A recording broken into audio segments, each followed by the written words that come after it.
Hello ladies and gentlemen, my name is Shiv, and this is Let's Play Thief Deadly Shadows.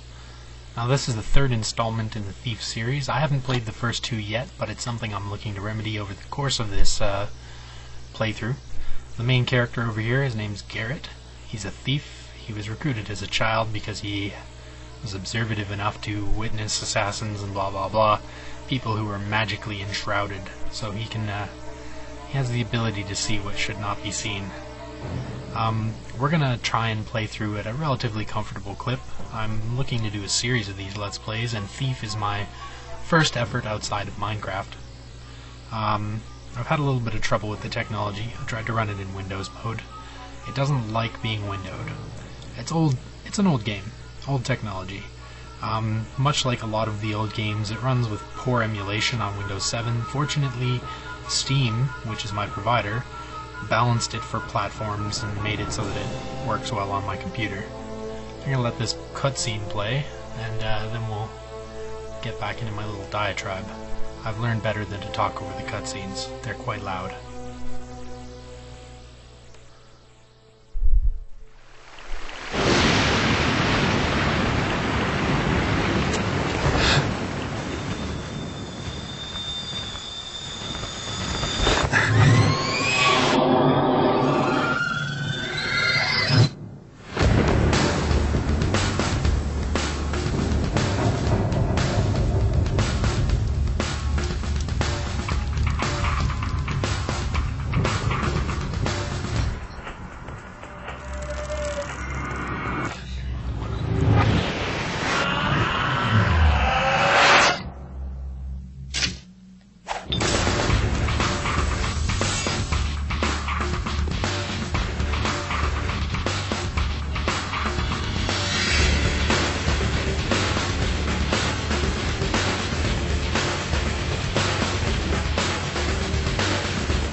So, welcome back to Thief Deadly Shadows. I'm not sure what the history of the game is, so I'm not going to get into it too much. We're going to play through Thief 3 as a first play. I may play through 1 and 2 in order to get a better idea of it over the course of this project, but I'd like to welcome you to join me, and without too much more ranting and rambling, I'm going to start a new game. I haven't played any of the levels in this game except for the tutorial level. This is because I've had audio balancing problems and technological problems and video capture problems, because Fraps doesn't like going through cutscenes. So when I click New Game, I'm going to have to patch this file to the next file manually, because Fraps thinks that Thief has quit and doesn't want to play anymore. So I will rejoin you momentarily. I got a tip last night from my fence. Heartless Perry. A nobleman named Lord Julian had some sort of quarrel and showed up at a local inn well after nightfall and in a foul mood. He's carrying a velvet bag about the size of a man's fist, and it never leaves his sight. Sounds likely to be valuable. I'll know for sure when I steal it from him. Perry sent over a floor plan of the place, the Blue Heron Inn. Finding his lordship won't be hard. His room number will be in the guest register, if I can get to the front desk to read it. The inn will have guards, but not as many as a private estate. That should make things easy, which is one of the reasons I'm willing to try it without knowing for sure what the take will be. Lord Julian is so protective of that bag. There's got to be something of value in it. So every level, before and after, there's a briefing and a debriefing in Thief 3. They're all voiced by the character who does Garrett's voicing. I'm not sure he actually speaks in the game outside of cutscenes or briefings, but the briefings give you all sorts of insight, like the difficulty of the challenge, the goals that you'll be looking for, like break in, steal his stuff, leave. These can be updated over the course of the map. And it also gives you an idea of what kind of gear that you happen to have on hand. So, once again, when I click start, it's going to have to be pieced together because Thief does not like itself, and every time it wants to load a new map, it has to crash and die and rebirth. It's like the phoenix of video games. But, old technology, what are you going to do? I will note, however, that I took the time to download a special package of skins and updates, because this game, in basic mode, is hideous, foul, like ugly as all sin. It's not a pretty game, and fortunately the community has undertaken to make better skins and models in order to improve the experience, and I've taken them up on their offer. I like the little quotes that you get on the loading screens. Some of them are quite clever and intriguing. You also get tips. Apparently fences are picky people, won't really sell all of the stuff that you acquire for them. And you can't club the undead, which kind of makes sense. Ghouls and ghosts don't seem like they'd have a lot of consciousness to take away from. This is the tutorial level, so I'm going to get a lot of these splash screens. I'm going to skip them.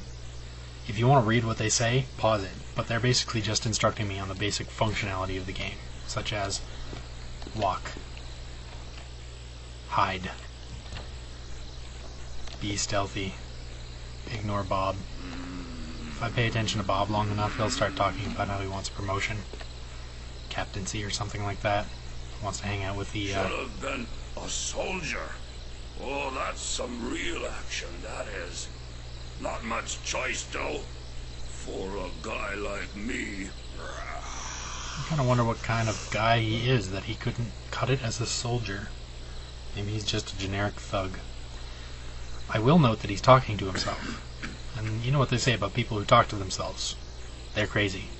And given that I'm talking to myself right now, with the theory of maybe posting this to the internet that you might listen to me, I'm at least half crazy. There's pseudo-crazy involved here. Now we're waiting for Timmy the guardsman. Patrolling Tim, they call him. If you follow Timmy around long enough, he will start humming. And I'm fairly sure that the song he starts humming is do do do do do do do do do do do do. Another aspect of Thief, there's different things you can walk on, and they will have different quantities of sound effect. If I were to run across these brick cobbles, they would make a lot of noise. Actually, I think that's metal, and it would make a lot more noise, because metal is the most enloudened sound. But I'm not gonna bother. Another thing you should probably know about Thief is that while you're stealthing around in these hallways, darkness is your friend and your enemy. Because you'll notice at the bottom of my screen here, my little pointy object, it has a light meter on it. I'm in the light. Oh no, I'm very detectable. I'm in the dark. Oh no, I'm practically undetectable. But another element of that is that the doors and occasionally objectives are in the darkness, and you won't be able to see them until you are close enough to select them. And they appear quite abruptly. Minecraft directive, I'm going to close the door behind me so that the creepers don't get in and follow me. Another little fetish that Garrett has is that he likes strange arrows, technology, like these water arrows. Now, I couldn't figure out how you would attach water to an arrow and actually have it be functional. But he figured it out. It apparently involves carrying ice cubes around in your pocket or something quite similar. Whatever those things are. You can take these like free ones at the beginning, stack up to 25, and they put out water, or torches with water. So, quaint. Now Garrett can jump.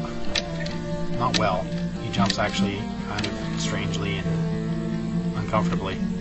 But if you wander him up to it, like an objective case like this, he will clamber up on top of it and or over it. Yay! Training successful. with marginal difficulty. He doesn't seem too challenged by it, which is important.